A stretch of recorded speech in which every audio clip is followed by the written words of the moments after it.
네, 안녕하십니까? 어, 오늘도 많은 분들께서 참석하셔 주셔서 좋은 정보를 같이 나누는 그런 귀한 시간이 됐었기를 바라면서 질문에 대해서 답변을 드리도록 하겠습니다. 첫 번째 질문이 레녹스나 드라베가 아닌 유전증입니다. 케톤과 약물 5년 정도 했는데 한 달에 4번 내지 5번 쓰러집니다. 교수님도 권하셔서 CBD 오일을 써보고 싶은데 비용 부담이 되는데 보험은 안 되는 걸까요?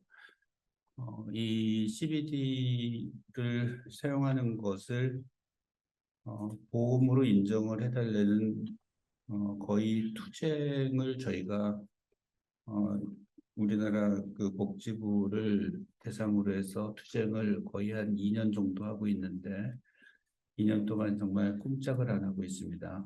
그래서 환자들에서 실제로 도움이 될 수 있는 환자들에서 아직 사용을 못하게 막고 있는 그런 게 우리나라 복지부의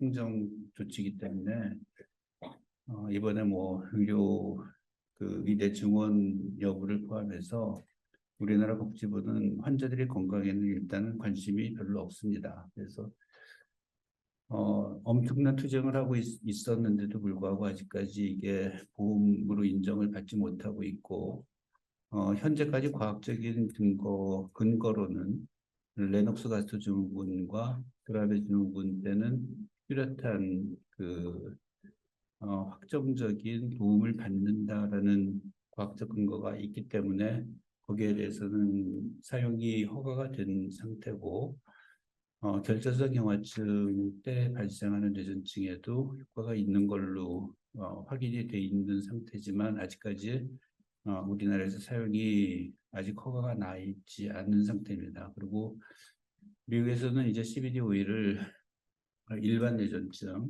국소 뇌전증이나 이런 경우에도 사용을 해서 국소 뇌전증 환자의 한 10% 정도 난치성이죠. 약으로 조절되지 않는 그런 난치성 국소뇌전증 환자의 10%에서 많게는 20% 정도까지 효과적으로 발작이 훨씬 줄어든다는 보고가 있는데 그런 거를 우리나라 보험에서 인정을 안 해주고 있고 약을 사용을 못하게 원천적으로 막아놓고 있는 상태이기 때문에 약을 사용하는 게 현재로서 불가능한 상태입니다. 그래서 이제 그 편법으로 그 국소뇌전증인 경우라고 해도 레녹스 가스토 국소뇌전증인 레녹스 가스토 증후군으로 이행되는 경우들이 많이 있기 때문에 국소뇌전증이라고 하더라도 레녹스 가스토의 그 레녹스 가스토 증후군으로 간주해서 약물 치료를 시도를 하게 되는 경우들이 좀 있는데 실제로 효과적인 경우들도 있습니다. 그렇지만 그런 경우에 아주 굉장히 엄격한 기준을 받아야만 기준을 채워야지만 보험 적용을 해주기 때문에 그 기준을 완화시키기 위한 그 요구도 저희들이 계속 지금 하고 있는 상태고 그렇지만 이게 계속 그 결정이 늦어지고 있는 상황이라서 그런 결정하는데 지금 한 2년 정도 지금 걸리고 있는데 그래서 아직까지 우리나라에서 보험 인정을 해주는 기준은 굉장히 제한적이라서 결국은 음, 그런 경우에 그 실비보험이라든지 그런 걸 이용해서 해야지 비용 부담이 좀 적게 되기는 하지만 실제 그거 이상으로 실비보험이 안 된다 그러면 CBD를 사용하는 게 사실상 좀 경제적인 이유 때문에 불가능하다 그렇게 생각이 듭니다. 그다음에 조유찬 남자 14세 생후 2개월 과다 뇌출혈로 인한 뇌병변이고 초등학교 2학년 때부터 확실히 구분되는 뇌전증이 증가하다가 초등학교 5학년 때 대발작 하루에 7, 8차례. 현재는 토파맥스 3mg 아침 저녁 한정씩 8,8 2mg 한정 아빌리파이 2mg 투약 중 먹고 나서 일상에서 컨디션 따라 차이는 있지만 움찔거리며 소발책이 잦은 편이고 중일로서 사춘기 호르몬 분비 때문인지 학교 생활이 힘듦 때문인지 최근 한 달 사이 움찔 기간이 간혹 좀 길게 나올 때도 생기고 매일은 아니고 최근 일주일 안에는 발작 후 잠들기를 2년 만에 처음으로 했고 현재는 안 하지만 움찔거림이 증가하고 있고 산만함이 동반되는 뇌전증으로 아빌리파이 투약 중이고 개인적인 느낌이지만 아빌리파이를 1mg에서 2mg으로 증량했을 때 체분을 유지하며 경기가 줄어드는 느낌이 들었고 이 내용에 대해 정신의학과 선생님께 여쭈니 신경과 선생님과 상의하라고 했다. 그리고 질문은 아빌리파이가 뇌전증 치료로도 사용되나요? 아빌리파이는 뇌전증 치료제는 아닙니다. 이거는 그 세로토닌이라는 그 신경전달 물질에 작용하는 약이고 뇌전증에 도움되는 것보다는 이제 행동장애를 치료하는 이제 그런 약으로 사용을 하고 있고요. 아빌리파이가 인지 기능에는 문제가 없다고 하는데 늘려야 할까요? 늘려보는 것이 나쁘지는 않습니다. 모든 약물 치료는 트라이얼 베이스, 그러니까 한번 시도해 보는 게 그 효과를 아는데 가장 중요하기 때문에 늘려서 아이한테 도움이 되면 늘려서 사용하라는 거고 늘려서 도움보다는 오히려 부작용이 더 생긴다 그러면 다시 줄이면 되는 거고 그렇게 좀 편하게 생각하시면서 약을 복용을 해줘도 괜찮을 것 같고요. 그다음에 움찔거림이 자주 있는데 약 증량해야 하나요? 라는 질문이 사실 굉장히 어려운 질문인데 움찔거림이 발작의 한 형태로 나타나는 움찔거림이라 그러면 이건 반드시 조절해야 됩니다. 그렇지만 움찔거림이 발작하고는 전혀 관계없이 발생하는 경우들도 많이 있어서 이 움찔거림이 발작 증상인지 아니면 발작하고 관계없는 움찔거림인지 그거를 확실하게 확인하는 게 우선돼야 될 것 같고요. 그 결과에 따라서 약을 더 올리거나 아니면 그 결과에 따라서 약을 특별히 더 증량하지 않아도 될 수도 있고 그렇기 때문에 그 움찔거림이 발작에 의한 움찔거림인지 아니면 발작하고 관계없는 움찔거림인지 그거를 구분해 주는 게 굉장히 중요합니다. 그리고 움찔거림이 발작에 의한 게 아니라 그러면 거기에 대한 약물 치료나 CBD 오일 사용하는 게 필요가 없을 수 있고요. 산만해지는 거는 발작이 심해지면 아이가 더 산만해질 수는 있습니다. 산만해져서 발작하는 건 아니고요. 그래서 발작이 많이 심해지는 상태라면 그것 때문에 산만해지는 게 더 심해질 수 있기 때문에 발작을 좀 더 강력하게 조절을 해주면 발작이 산만해지는 게 당연히 줄어들고요.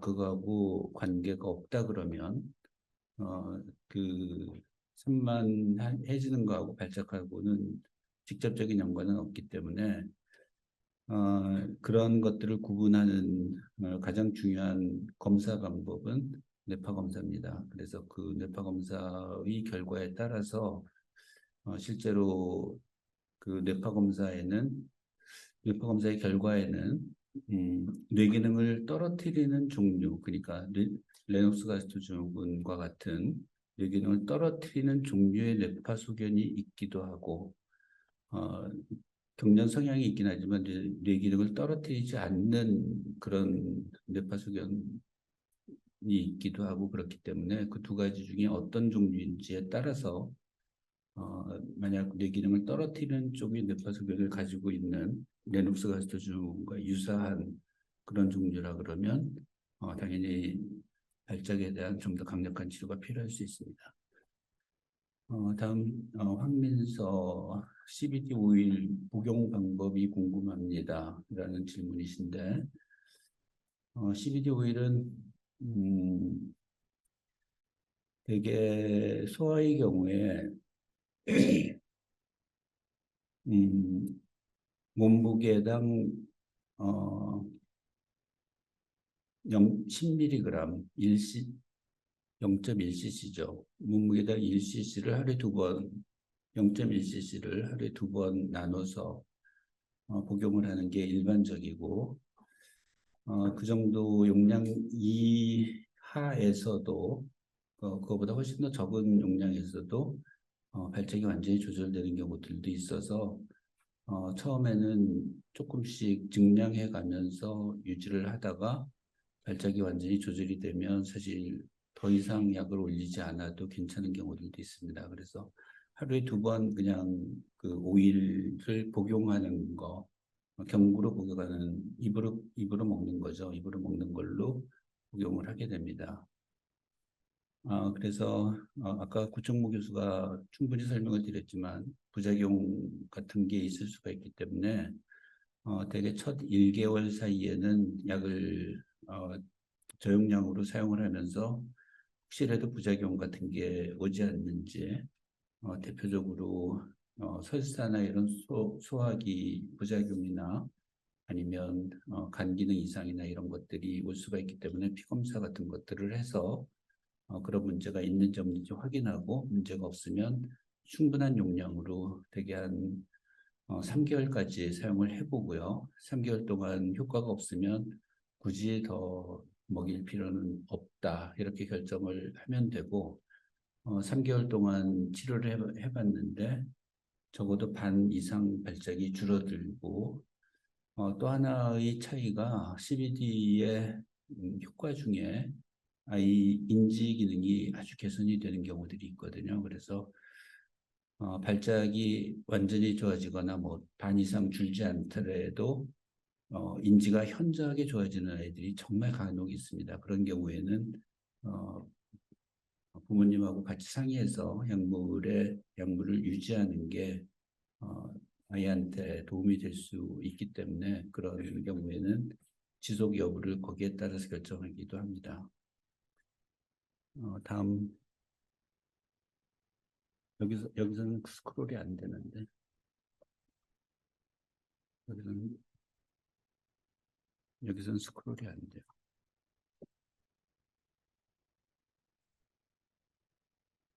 이거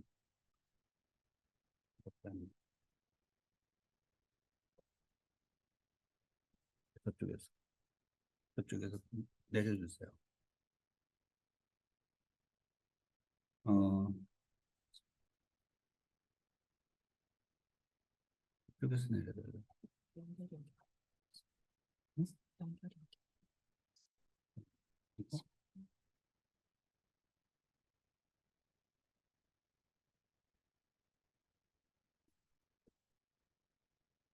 이게 지금 밑에 있네.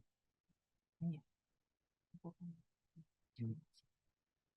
음, 다음 질문은 장보경, 예서, 준영, 16살, 9살, 6살 아이의 부모님이신데 아까 드라베즈 같은 경우에는 열이 나면서 30분 이상 경련이 지속된다고 하셨는데 저희 아이들은 열 없이 30분 이상 지속되는 경우가 있었는데 그런 경우는 어디에 해당하나요? 라는 질문입니다. 음, 드라베즈구는 열이 있거나 없거나 발작이 발생하는 병이고 열이 날 때 발작이 좀 더 쉽게 발생하는 병이고 그리고 열이 없이도 30분 이상 발작이 발생할 수 있는 병입니다. 근데 우리가 30분이라는 기준을 왜 갖고 있냐 그러면 30분 이거는 그냥 실험적인 그 결과인데 어, 생쥐에서 30분 이상 발작이 지속이 되면 뇌가 손상을 입는 게 실험적으로 이제 확인이 됐거든요. 그래서 강한 발작이 뇌에서, 강한 전기가 뇌에서 30분 이상 계속 발생을 하게 되면 결국 그 강한 전기를 만드는 뇌의 세포들이 손상을 받게 되는 시점이 30분이다.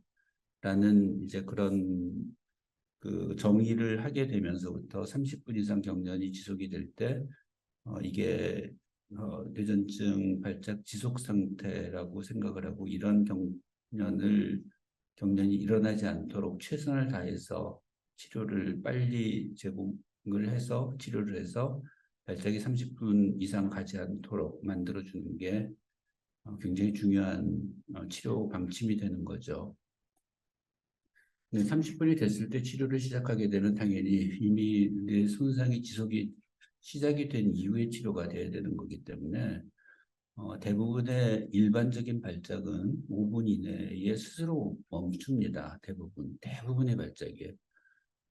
그래서 5분 이상 지속이 되면 발작이 멈추지 않으면 물론 10분 있다가 멈출 수도 있고 15분 있다가 멈출 수도 있고 20분 있다가 멈출 수도 있고 그런 경우에는 뇌에 어떤 영향을 주지는 않겠지만 30분 이상 멈추지 않을 가능성이 높아지기 때문에 5분 이상 발작이 지속이 되면 반드시 발작을 빨리 멈출 수 있는 치료를 적용을 해줘야지 그 발작이 30분 이상 가지 않게 막아주는 게 가능하겠죠. 그래서 우리가 5분 정도가 됐을 때 바로 치료를 적극적으로 해야 된다고 하는 이야기를 하는 이유가 30분 이상, 그러니까 발작에 의해서 뇌가 손상이 되지 않도록 만들기 위해서 최대한 그럴 가능성이 있는 환자들에서 그게 5분 이상 지속되는 환자에서 빨리 발작을 멈추게 할 수 있는 치료를 시작을 하자는 게 이제 중요한 거고요. 실제 발작의 강도가 겉으로 드러나는 현상하고 속에서 실제로 진행되는 거하고 사실 좀 차이가 나기 때문에 발작이 조금 그 속에서 뇌에서 진행되는 발작, 전기 생산 발작이 그렇게 강력하지 않을 경우에는 30분이 아니라 1시간을 발작을 해도 뇌 손상이 일어나지 않기도 하고 아주 더 심한 발작이 생기고 발작이 계속 있으면서 열이 나고 뭐 컨디션이 굉장히 안 좋은 상태가 발생하는 경우에는 30분 이전에도 뇌세포의 손상이 발생할 수가 있기 때문에 30분이 되면 반드시 뇌 손상이 오고 30분이 안 되면 안 온다. 이런 그 정확한 기준을 만드는 것은 조금 개인차가 좀 클 수가 있습니다. 그래서 어쨌든 드라베 증후군에서 30분 이상 경련이 발생을 할 수가 있고 그런 경우에 적어도 5분 이상 발작이 지속이 되면 발작을 빨리 멈출 수 있는 방법을 최대한도로 빨리 어, 적용을 해야 되는데 그 방법을 아까 권희 교수가 얘기한 대로 주사로 약을 투여하는 게 가장 정확한데 주사로 혈관을 잡는 게 아이들에서 혈관 잡는 게 그렇게 쉬운 게 아니거든요. 그래서 한 대여섯 번 혈관 잡다가 실패하면 그 시간만으로도 뭐 몇십 분은 그냥 지나가니까 그래서 항문으로 약물 투여를 하는 그런 방법을 주사가 바로 잡히면 그러니까 정맥 주사가 바로 잡히면 그걸로 약물 투여하는 게 가장 정확하고 만약 그렇지 않으면 항문으로 약물 투여를 주사로 사용하는 것보다 약간 용량을 늘려서 사용하는 방법을 권유를 하고 있습니다. 그래서 그 주사약을 집에서 깨서 바로 항문으로 투여하는 방법 같은 것들을 교육을 시키는 병원들이 여러 군데 있으니까 그런 데서 그런 치료를 교육을 받으시고 적용을 하시는 게 필요할 것 같습니다. 다음 질문은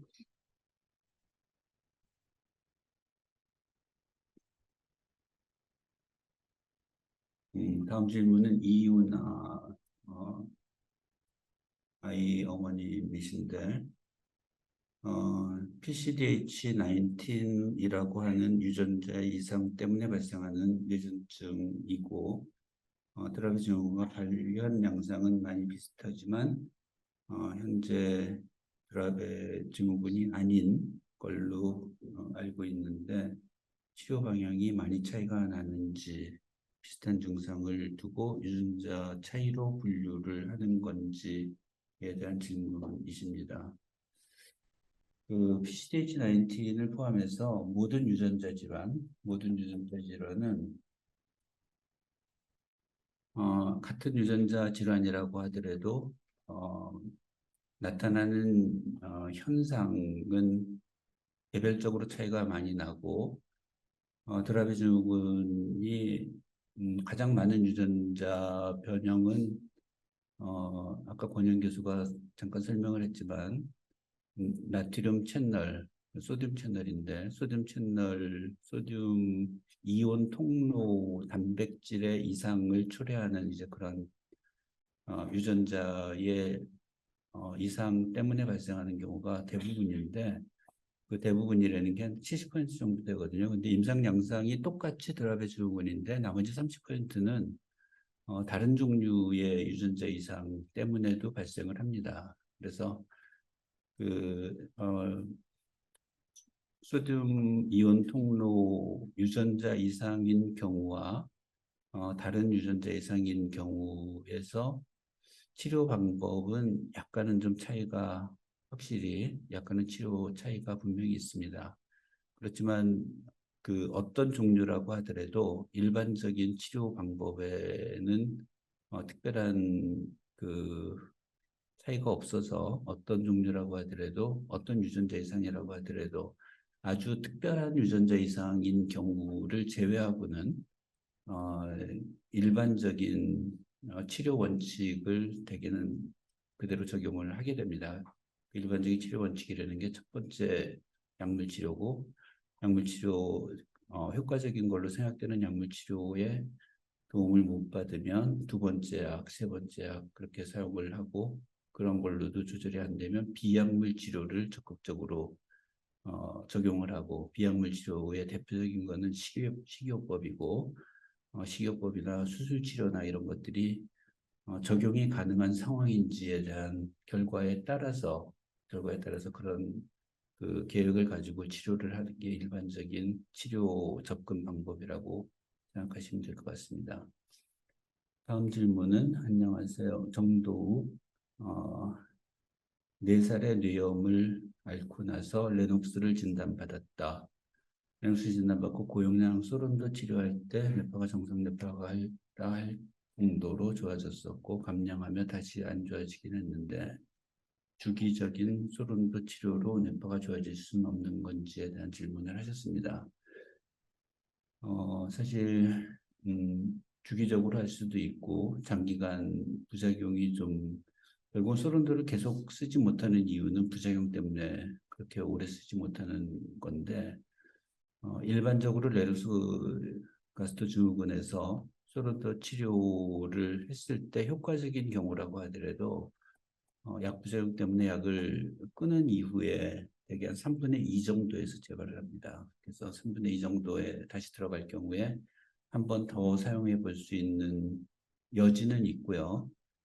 그리고 두 번, 세 번 뭐 계속 사용한다는 거는 그 약 부작용을 그만큼 감당하기가 쉽지는 않아서 소른도를 고용량으로 사용하는 거를 비껴가는 다른 치료 방법 식이요법이라든지 다른 약물 치료라든지 이런 것들을 먼저 좀 더 시도를 해보고 그러고 나서도 뭐 다른 방법이 없으면 수술 치료나 뭐 소름돌 스테로이드 치료를 다시 한번 시도해 보는 게 가능할 수는 있습니다. 근데 첫 번째 좋아졌는데 다시 재발했을 때 두 번째 했을 때도 좋아진 데는 보장은 없어서 어, 시도해 볼 수도 있지만 그걸로 충분히 좋아질 거라고 그렇게 생각할 수는 없기는 합니다. 그래서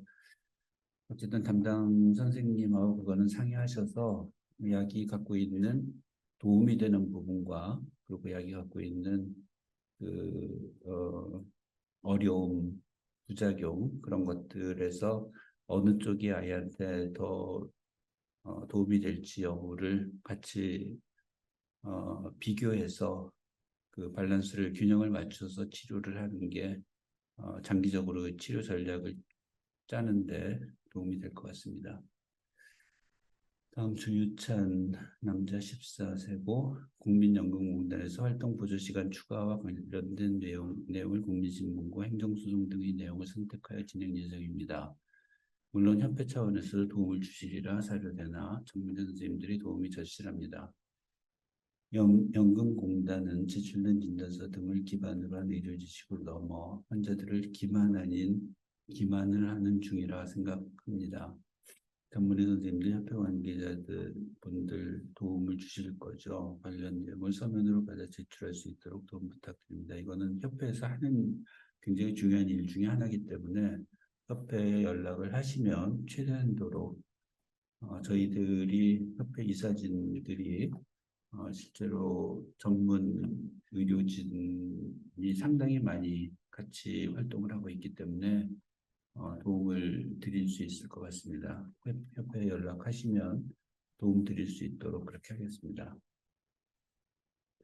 다음은 박찬웅이라는 레노스 가트 증후군 환자고 좋은 정보와 답답함을 일정 부분 해소한 시간이었습니다. 저희 아이는 5일 복용 후 감정 기복이 심해지고 예민해졌습니다. 가족과의 갈등이 심각합니다. 부작용이 하나인지요? 부작용에 대해서 알려주세요. 대처할 수 있는 마음을 갖도록.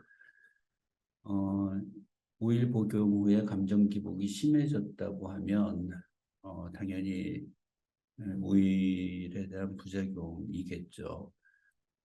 그게 진짜로 부작용인지 여부는 5일을 끊어보면 확인이 될 겁니다. 그래서 5일을 끊었을 때 감정 기복이 다시 정상화되면 그거는 확실히 5일 복용에 따른 부작용이라고 생각하시면 될 것 같고, 그런 부작용은 드물지만 분명히 없다고 말씀드릴 수는 없습니다. 그러니까 약을 먹는 거에 대해서 사실 레녹스 가스트 증후군이나 이런 경우에는 병 자체가 워낙 중증인 경우가 많고 그러니까 약물 치료도 약물 치료를 그냥 반드시 시작하면 반드시 그냥 계속 먹여야 된다라고 굳이 생각하실 필요는 없고요. 먹였을 때 안 좋아지고 끊었을 때 좋아지면 그런 경우에는 당연히 5일 복용을 중단하는 게 맞고요.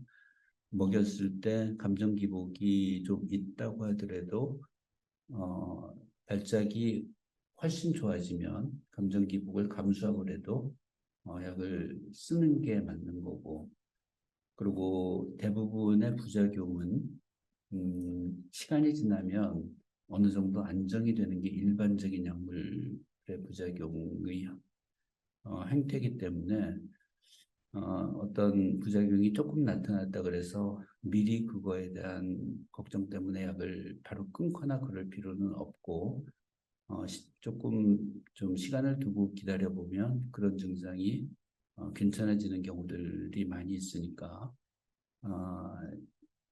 감당하기 어려울 정도가 아니라면 조금 그냥 유지를 하거나 아니면 약물 용량을 좀 줄여서 유지를 해보거나 그런 거를 한번 시도해 볼 필요는 있을 것 같습니다.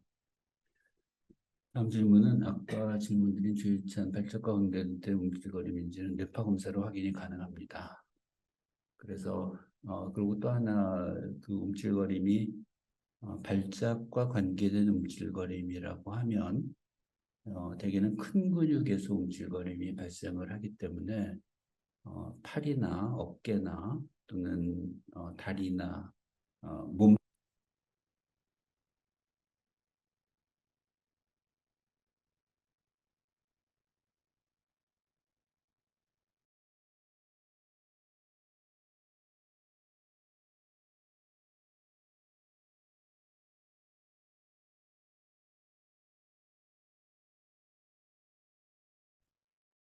그거는 지금 꼭 정보가 없습니다. 감사합니다.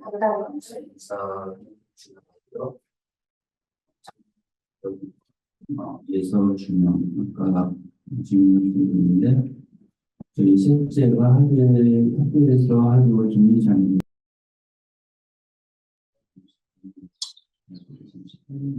확실히 학교에서 자는 건 줄어들었는데 다른 부분에서 많이 힘들어합니다. 이대로 괜찮을까요? 오늘 강의 시간에 나오는 5일 구입 방법에 대해서도 알려주시면 감사드리겠습니다. 그리고 일단 여기까지만 말씀을 드리면 약 부작용으로 하루 종일 잔다고 하면 사실 약을 계속 유지하는 거는 좀 힘드니까 약 부작용을 줄이는 쪽으로 약을 용량을 좀 줄여서 아이가 감당할 수 있는 정도까지 약을 줄여서 조정을 하는 게 필요할 것 같고요. 완전히 빼버렸을 때 다른 부분, 그러니까 발작이 더 심해지거나 그런 상태라면 자는 거를 어느 정도 자는 거하고 발작을 조절하는 부분하고 두 부분을 좀 같이 감안을 해서 타협점을 찾아서 약을 유지하는 게 필요할 것 같습니다.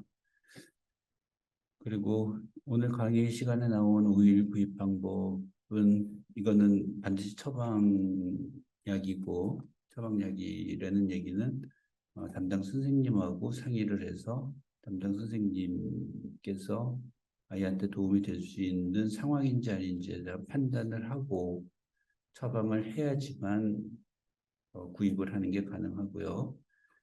그리고 첫째가 학교에서 머리가 심하게 아프면서 종이를 구멍 날 정도로 콕콕 찌르고 바닥에 침 뱉고 침과 거품을 흘리고 멍해지는 데다가 평상시 가는 길 장소도 기억 못하고 했던 말이나 행동을 다시 해서 선생님과 친구들이 모습하는데 치료 방법이 있을까요? 라는 질문에 대해서는 거품 흘리고 멍해지고 의식이 떨어지는 상태라면 이거는 발작의 한 종류일 가능성이 있기 때문에 발작을 안 할 수 있도록 치료를 좀 더 강력하게 하는 게 필요할 것 같고요. 만약 행동의 문제라면 행동 치료를 같이 할 수 있는 그런 약물 치료라든지 상담 치료 같은 것들이 필요할 수 있으니까 이 행동에 대해서도 일단 어떤 이유 때문에 이런 행동을 하는지에 대한 진단, 확인이 우선 가장 중요할 것 같습니다. 그리고 시간이 길고 나중에 모른다고 하면 이거는 발작의 한 형태일 가능성이 있거든요. 그래서 그냥 단순 일반 뇌파 30분 정도 하는 뇌파 검사로는 확인이 안 되는 경우들이 많기 때문에 이런 경우에는 장기간 뇌파를 좀 찍어서 하루 이틀 또는 뭐 경우에 따라서는 3, 4일 정도 계속 지속적으로 뇌파를 찍어보면 이런 문제가 이런 행동이 발작에 의해서 발생을 한 상태일지 그렇지 않을지에 대한 어느 정도 진단이 가능하기 때문에 그런 검사가 우선적으로 필요할 것 같습니다. 마이크 이상으로 끊겼어가지고 다시 한번 설명해. 질문에 대한 답변을 조유찬 질문이 발작과 관계된 움찔거림인지 뇌파 검사를 확인해야 하나요? 라는 질문에 대한 답변이 끊겼다는 것 같은데 다시 말씀드리면 움찔거림이 발작에 의한 움찔거림이라 그러면 당연히 뇌파에서는 100% 확인이 되고요. 발작에 의한 게 아니라 그런 경우에도 뇌파 검사에서 이거는 반드시 확인이 됩니다. 그 증상이 있을 당시에 뇌파가 그러니까 중요한 거죠. 그리고 또 하나는 아까 잠깐 말씀드렸는데 발작에 의한 움찔거림은 대개 몸통이라든지 어깨라든지 허벅지 뭐 이런 부분 큰 근육에서 움찔거림이 발생을 하는 게 일반적이고 발작이 아닌 움찔거림은 손목이나 발목 뭐 이런 그 먼 곳에서 움찔거림은 발작이 아닌 움찔거림일 가능성이 높습니다. 질문이 다 됐죠? 이 온라인으로는 지금 질문은 이제 없고요. 혹시 오프라인 여기 참석해 주신 분들 중에서 질문 사항 있으면 말씀해 네. 교사하게 보는 행동들을 보는데 그런 행동들을 혹시 어느 정도 시간이 지나야지 강조하게 되는 거 아니면 이것들도 줄여야 될 것 같은데 어떻게 해야 되는지 질문 할수 있을까 궁금해요. 비발작성 행동은 사실 그 안구운동 아까 말씀하셨는데 안구운동 그 동영상으로 제가 봤거든요. 근데 안구운동에 관계된 그런 비발작성 행동이나 증상들은 사실상 뇌에 미치는 영향이 거의 없는 그런 경우들이 많습니다. 그래서 그런 행동을 보이더라도 아무 문제 없이 잘 크는 아이들이 있고 그런 증상들은 커나가면서 점점 없어져 버리는 경우들이 많기 때문에 거기에 대한 특별한 치료가 필요하지 않은 경우들이 거의 대부분이고요. 그리고 그, 그 증상이 글쎄요, 잘 모르겠어요. 근데 뇌파하고 MRI가 진짜로 정상이라 그러면 별로 걱정 안 하셔도 되는데, 뇌파나 MRI가 실제 이상이 있을 것 같은데 정상으로 확인이 안 되는 경우들도 있기 때문에 거기에 대한 거는 좀 정확하게 확인을 해봐야 될 필요가 있습니다. 뭐 구체적으로 사실 우리나라에서 굉장히 좋은 병원이라고 알려져 있는 병원에서 그 뇌관 쪽에 있는 아주 작은 그런 어, 과오종이라고 하는 종양이 있는데 그런 종양이 있는데도 불구하고 그 종양에 대한 진단이 안 돼서 그것 때문에 발생하는 그런 지금 안구운동 같은 그런 이상 행동을 보이는 경기 증상이 있었던 것이 원인이 확인이 안 된 경우들도 실제로 있고 그래서 MRI가 지금 나이에 사실 그 정확하게 확인이 안 되는 경우들도 그렇고 많아요. 뇌가 아직 굉장히 작기 때문에 그래서 그 검사 MRI하고 뇌파 검사가 결국 진단의 가장 핵심적인 검사 방법들이니까 그런 검사가 진짜로 괜찮은 건지에 대한 확인이 돼야지 이의 행동이 비발작성 행동인지 아니면 발작이 실제로 안에서 발생하고 있는 그런 증상인지 그런 것들을 구분을 하는 게 맞는 것 같습니다. 김은경은 내일도 뵐 수도 있겠지만 그래도 수업을 듣게 돼서 여기서 질문을 드리는데 아빠하고 오셨다가 바꾸셨어요. 추워가지고 어쩔 수 없이 아빠를 찾아서 제가 오게 됐어요.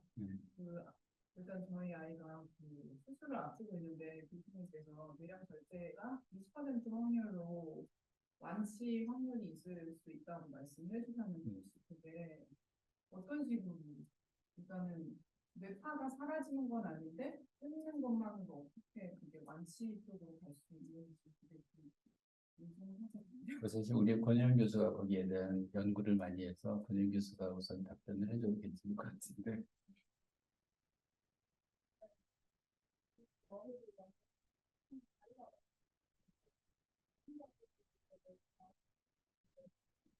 네, 물리적으로 이제 그거를 나누는 해서 기능이 완벽하지 않습니다. 그래서 첫 번째로는 연결하는 신호가 힘적어서 이수에서 힘주는 발달과 이수에서 힘주는 발달이 서로 생각을 보니까 그걸 전환시키는 것을 이제 적재 진단을 생각하는 두 번째는 신호지고 나서 전혀 조치를 하지 못하는 것이 궁금한데 발달이 상태에서 수시로는 완성이 있어서 당연히 저는 분명히 완전히 없습니다라고 한다는 건 항상 못하다고 인정하지 않는 것은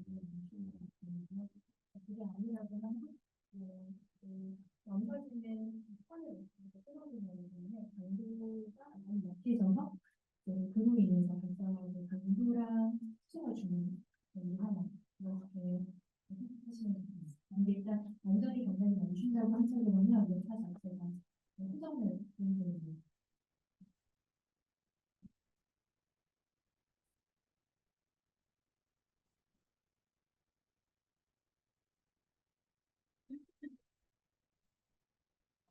그러면은 끊어줘서 발작이 줄어들어서 뇌파가 좋아지고 그냥 그런 식으로 해서 완치시는 거예요. 네, 근데 그 스마트 학교가 스마트인데 제가 그 머리가 마셔야 되는 고리가 이제 내장 하나만 있는 건 아니거든요. 그리고 외에도 이제 다른 고리들이 있긴 한데 가장 큰 기능을 하는 부분을 끊어주면 연결이 없어져서 뇌파가 좋아질 수도 있고 발생 자체가 양성머리는 방대돼서 없어질 수 있고 두 가지 작업이 다 있습니다. 그래서 아주 이제 최선의 기대라고 한다면 뇌파가 완전히 작아지면서 발달이 안정화되는 90% 정도 안에 속하게 되는 거고 최선이 아닌 경우라고 한다고 하면 이제 강도가 빈도가 약해져서 그 고기를 약하게 하면서 얻을 수 있는 그 무게를 예측을 하는 거거든요. 그래서 누가 그 20번 양과 갈증을 지금 이제 100% 예측을 할 수 있는 상황은 아니지만 권하셨다고 한다면 지금 기능이 다른 기능이 이제 안정화되어 있고 그로 인해서 얻을 수 있는 게 더 많다고 생각을 하시고 저희가 한번 요즘 뉴스 진행한다는 게 이런 것들을 되게 달라지는 것 같거든요. 그래서 그 생각할 수 있어요.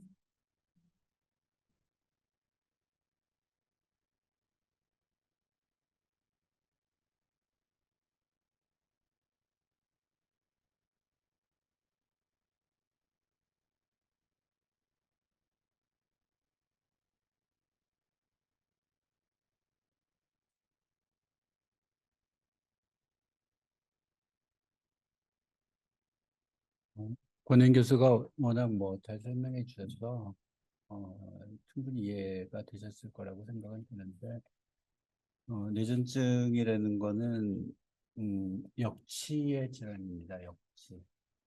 그래서 그 역치를 넘어서면 증상이 발생하고 그 역치에서 떨어지면 증상이 전혀 발생하지 않고 그 역치의 질환이거든요. 그래서 그 역치를 넘어가게 만드는 그 요인들이 굉장히 여러 가지 요인들이 있고 그 요인들이 반대쪽에서 자극을 주는 부분들이 그 역치 이하에 있는 그런 강한 전기를 역치 이상으로 끌어올리는 데 영향을 줄 수가 있기 때문에 그 역치 이상에서 이하로 떨어뜨리는 그런 쪽에 도움을 줄 수 있는 가능성이 높은 경우에 그런 경우에 발작이 완전히 없어지고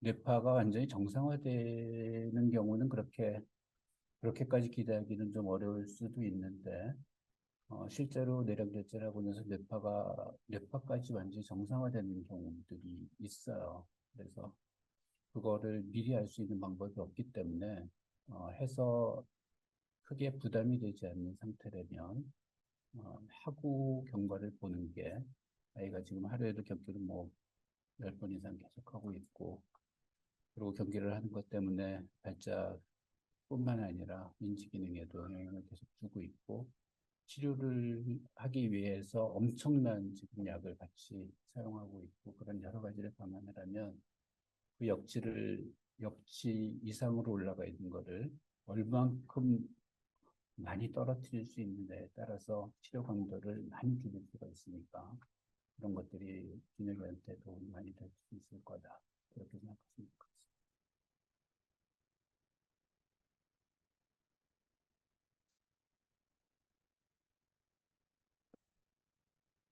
어,